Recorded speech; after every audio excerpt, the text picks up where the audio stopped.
Love. Love in the good old-fashioned sense, which is today more and more rare. Love as an encounter. This is why in English and also in some other languages, not all, like French, you use the term fall. We fall in love.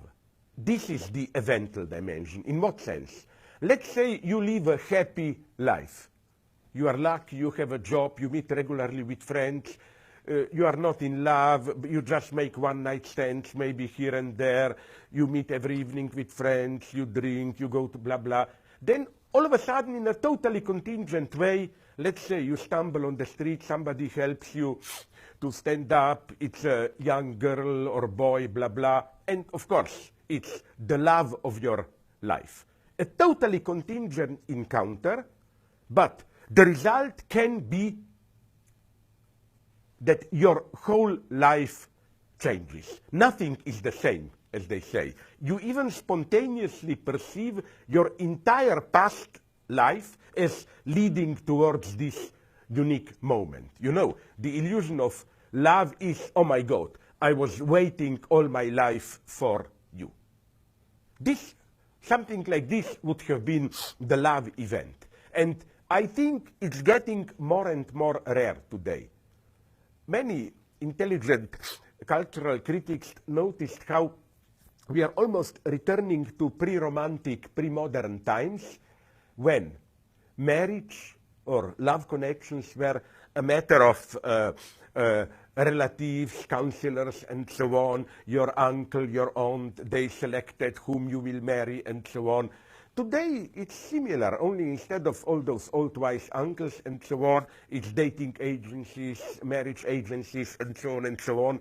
What they offer us is precisely love without the fall, without falling in love, without this totally unpredictable traumatic encounter. And that's what I find very sad. I think that today we are simply more and more afraid of these eventual encounters.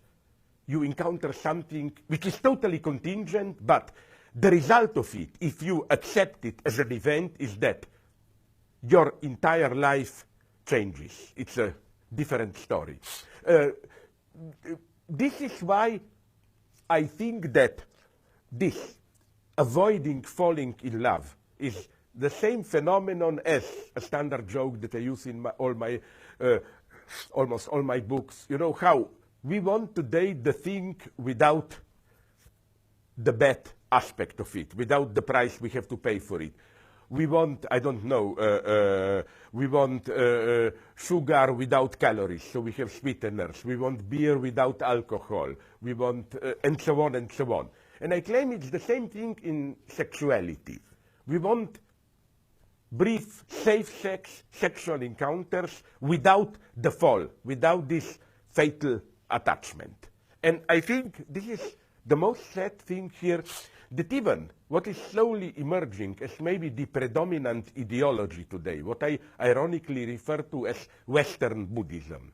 Life is just a play of appearances, don't take it too seriously, maintain a proper distance, don't get too attached to worldly objects. It fits perfectly this superficial consumerist attitude. So again, events are rare. An event is a traumatic encounter which, to put it in more learned philosophical terms, retroactively creates its own causes.